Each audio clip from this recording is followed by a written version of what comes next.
September 1919. San Giovanni Rotondo was a mountain village of stone, silence and suspicion. The roads were narrow and coated with dust that clung to sandals and cassocks alike. At dawn, cold fog moved through the hills like breath escaping from the mouth of something ancient. Farmers crossed themselves as church bells trembled through the valley. War had only recently ended. Europe smelled of burned earth, amputated futures, and graves that had not yet settled.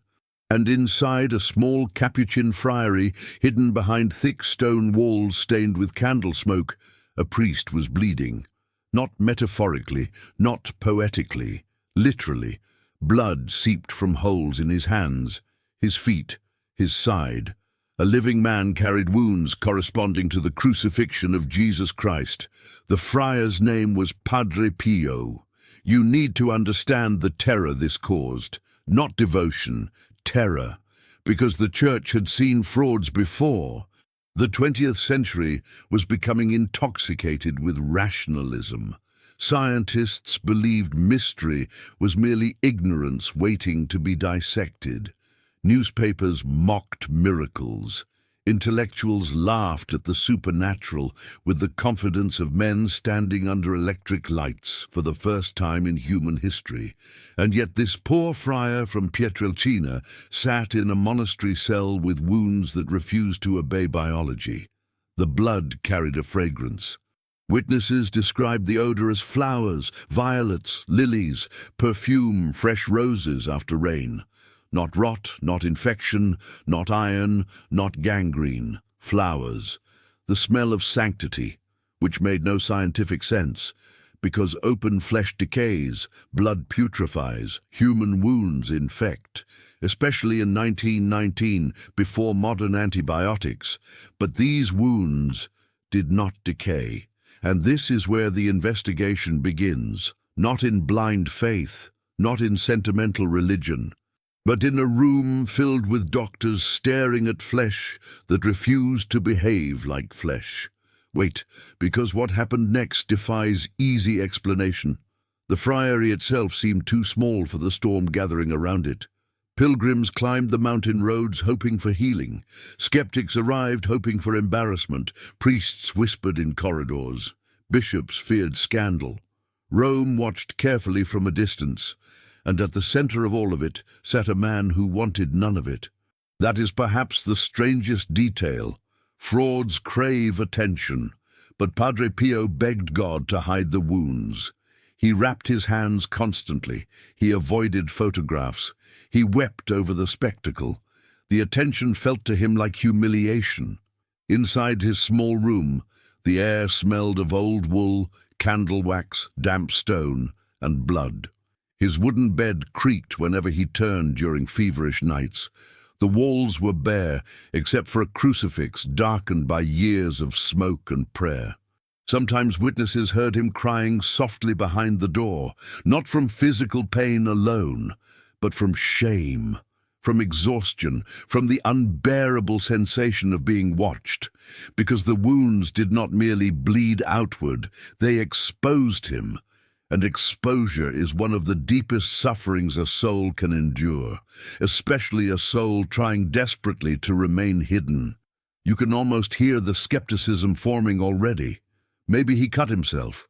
Maybe it was acid. Maybe hysteria. Maybe manipulation. The church considered all of it. Investigators were sent.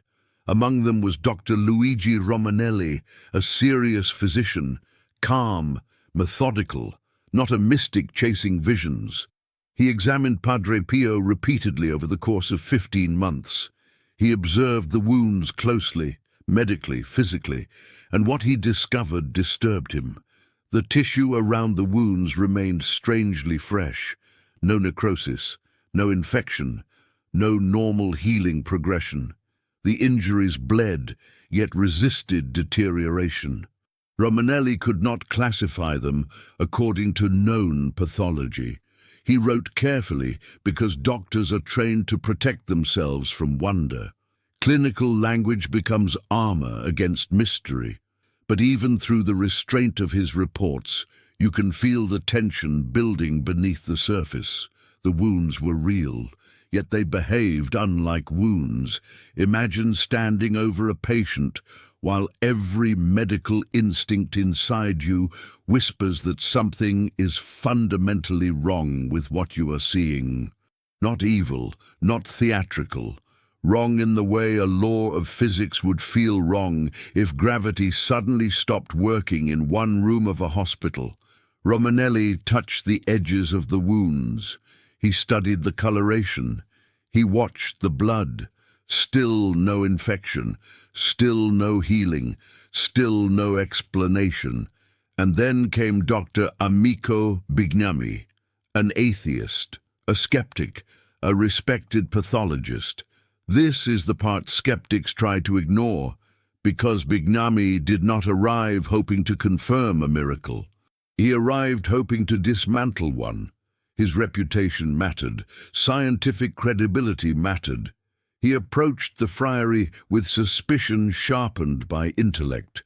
Men like him believed every mystery eventually collapses beneath sufficient observation. Perhaps you know that mindset. Perhaps part of you shares it. You have been disappointed too many times to trust easily. You have seen manipulative religion, false promises, performative spirituality. So had he.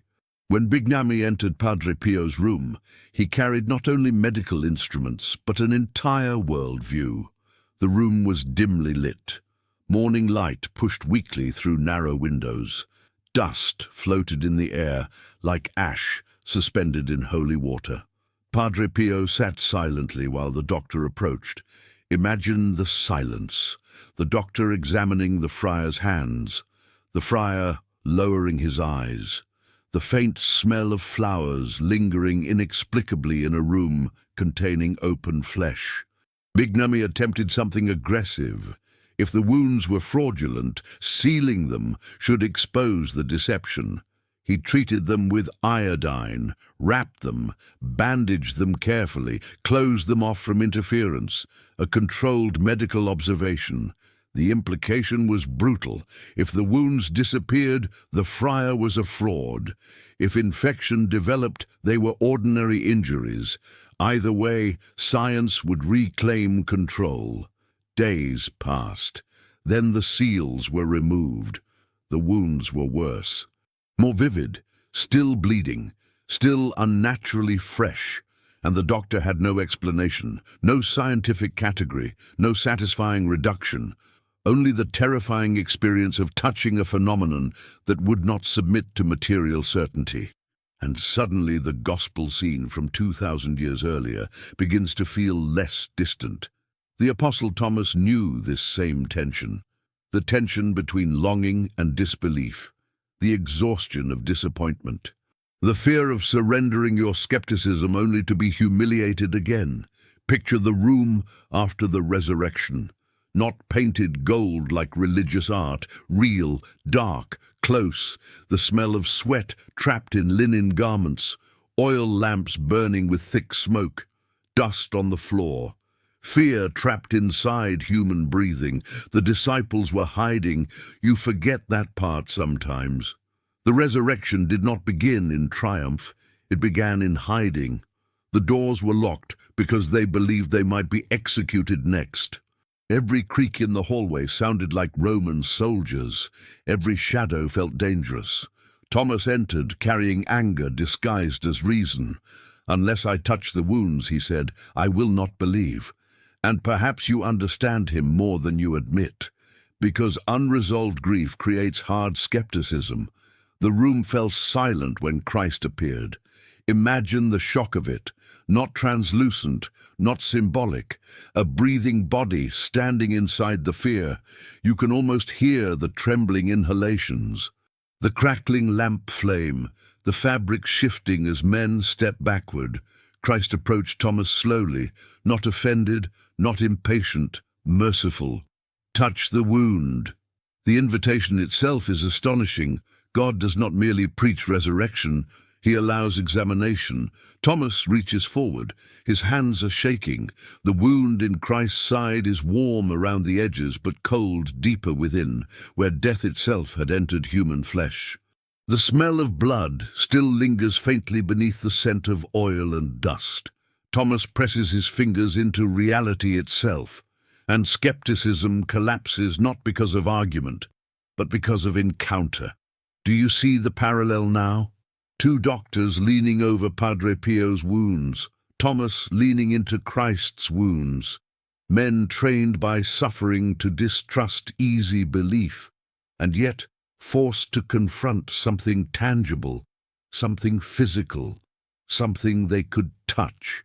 The modern world often treats faith as emotional escape, but Christianity has always made an outrageous claim that God enters matter, flesh, blood, wounds, not abstract philosophy, actual suffering. This is why the Stigmata disturbed the 20th century so deeply, because it suggested that the Passion of Christ was not merely historical memory, it was somehow still alive, still bleeding into human history. Padre Pio understood this more painfully than anyone around him. And this became his abyss, not the wounds themselves, but the isolation, the suspicion, the obedience. For years, church authorities restricted his ministry severely. He was forbidden from public celebration, forbidden from correspondence, investigated repeatedly. The very church he loved treated him almost like a criminal. Imagine that loneliness. You spend your life serving Christ, then you become a spectacle, examined, doubted, silenced, locked away. At night, Padre Pio remained alone in his cell, while crowds gathered outside the monastery walls, hoping merely to glimpse him.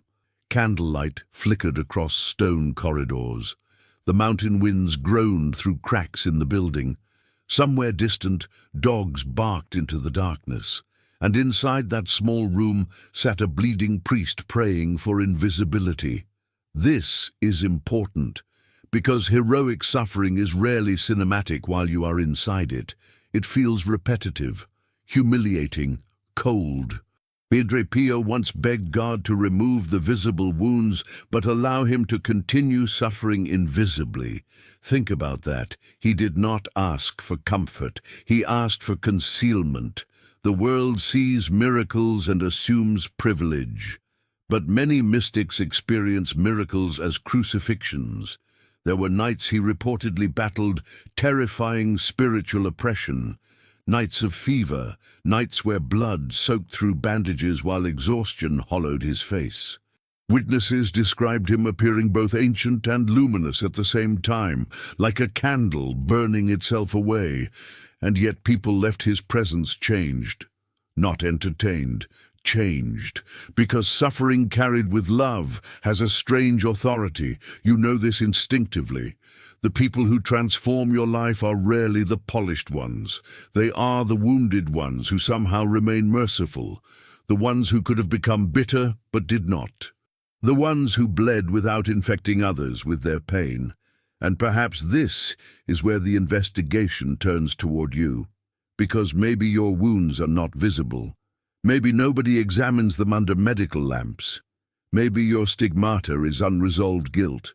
The thing you replay at 2 a.m., the memory that still smells alive, the sentence you wish you could unsay, the betrayal, the addiction, the abortion, the rage, the cowardice, the affair, the years lost. And underneath all of it lives one terrible suspicion. This part of me cannot heal. That is why the image of Padre Pio matters, not because suffering itself is holy, but because divine mercy enters places that appear biologically impossible to restore. Remember the medical mystery. The wounds should have decayed. Instead, they carried fragrance. This is the mystery of grace. God does not merely cover corruption, He transforms it. And sometimes the places that should smell most like death begin carrying the scent of flowers. You may think this sounds poetic, but the saints spoke of it concretely. Human beings become what they love. Bitterness changes the face. Shame changes posture. Fear alters breathing. Sin marks the body. But so does mercy. Which is why I want you to do something strange right now. Lower your shoulders. You do not realize how much tension you are carrying there. Let your jaw unclench. Slowly inhale through your nose. Hold it for a moment. Then exhale very slowly again. Inhale, exhale. You are not merely watching a story anymore. You are entering an investigation of your own soul. Padre Pio often repeated a simple truth. Pray, hope, and don't worry. Not because pain is imaginary, but because despair distorts perception. When guilt remains unresolved for years, the nervous system begins living as though condemnation were permanent. The body braces itself continuously. Your breathing becomes shallow. Sleep becomes fragmented. Silence feels dangerous because memory becomes louder in silence. And here is the terrifying possibility. Many people are not exhausted from work. They are exhausted from hidden shame. That is why Christ keeps his wounds after the resurrection. Think about that carefully. The glorified body still carries scars, not as defects, but as trophies of love. This changes everything, because redemption does not erase your history. It transfigures it. The doctors examining Padre Pio searched for pathology. Instead, they encountered participation. The wounds were not random injuries. They were signs pointing toward union with the suffering Christ. And perhaps your deepest wound can also become a place of encounter rather than permanent disgrace. Wait, because this is where the investigation becomes personal. Padre Pio spent endless hours hearing confessions. People traveled enormous distances simply to kneel beside him for a few minutes. Hardened men emerged weeping. Skeptics returned transformed. Soldiers shattered by war found themselves speaking truths they had buried for decades. Why? Because they sensed something rare in him. A man who suffered without disguises. A man who understood guilt from the inside. A man who knew that mercy costs blood. And maybe you have spent years trying to solve internally what only surrender can heal. Modern culture gives many techniques for self-optimization. Few for absolution. Few for peace. Few for the terrifying relief of finally admitting the truth. The blood flowing from Padre Pio's wounds became, for countless people, a visible reminder that Christ's passion was not mythology locked in the ancient world. It was present, active, pursuing souls, even broken ones, especially broken ones. Outside the friary, seasons changed. Winters wrapped the mountains in freezing fog. Rain hammered stone roofs. Bells echoed through valleys silvered by moonlight. Pilgrims continued climbing narrow roads, carrying cancer diagnoses, grief, skepticism, hope. Some arrived mocking. Many left silent. Because there are moments when reality itself feels thinner than usual, moments when the material world seems unable to fully contain what is happening. The doctors felt this, the friars felt this, the pilgrims felt this. And perhaps you feel it now, not certainty, but pressure. The uncomfortable pressure of possibility.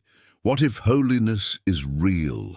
What if suffering can become luminous instead of meaningless? What if mercy is more physical than you imagined? This does not eliminate mystery. Even now, the stigmata remain controversial to many. Historians debate. Skeptics object, believers defend, arguments continue, but beneath all debate stands one stubborn fact. A bleeding friar transformed countless lives through humility, obedience, and sacrificial love. Frauds usually produce narcissism, Padre Pio produced repentance. Frauds usually seek power. He sought concealment. Frauds usually collapse under scrutiny. Yet years of investigation only deepened the mystery, and maybe that is why his story endures. Not because it flatters modern intelligence, but because it wounds modern certainty. There is another detail people often overlook. Despite extraordinary phenomena surrounding him, Padre Pio insisted repeatedly on ordinary spiritual practices. Prayer, confession, charity, perseverance, no obsession with spectacle, no self-glorification.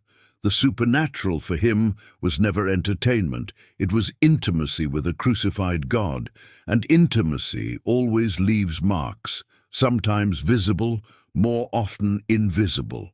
The world teaches you to hide wounds until they become infections of the soul. The gospel invites exposure before mercy. Thomas touched the wound, the doctors touched the wound, and perhaps now you must finally allow God to touch yours. Not theoretically, honestly, without performance, without spiritual cosmetics, without pretending you're less wounded than you are. Because hidden guilt often survives precisely through concealment.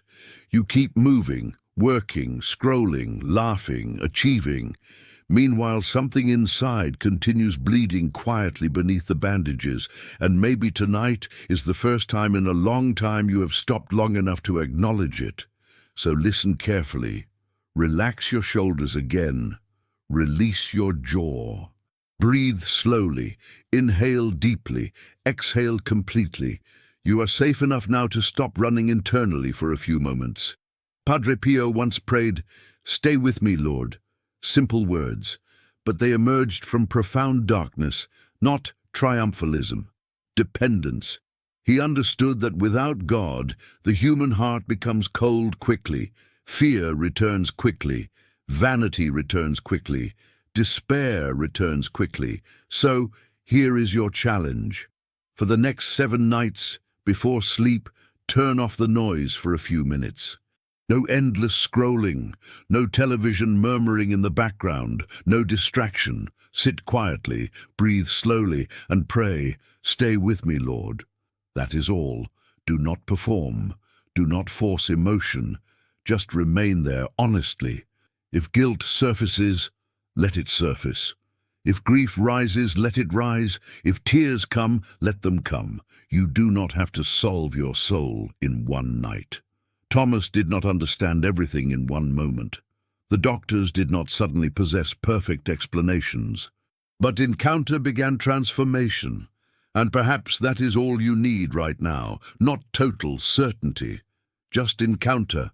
Outside the monastery in San Giovanni Rotondo, dawn would eventually arrive after every long night. Fog lifting slowly from the mountains, bells breaking the silence, wind moving through olive trees silvered by morning light. And somewhere inside the friary, a wounded priest would rise again to pray, still bleeding, still obedient, still hidden. Still carrying mysteriously fragrant wounds in a world obsessed with decay. That image remains, a reminder that some wounds do not destroy the soul. Some wounds become doors, and perhaps one day you will look back on the pain you begged God to remove and realize it became the very place where mercy found you alive in the dark. Because the final mystery of Padre Pio was never the blood. It was love surviving suffering without becoming bitterness. That is rarer than miracles. That is harder than bleeding. And that is what transformed a frightened mountain friar into a living contradiction against despair itself. The world expected madness, fraud, infection, collapse. Instead, it encountered a soul slowly transfigured through obedience, humiliation, and love. A soul that smelled impossibly like flowers where death should have won. And maybe that is the deepest investigation of all. Whether your own wounds will become decay or fragrance.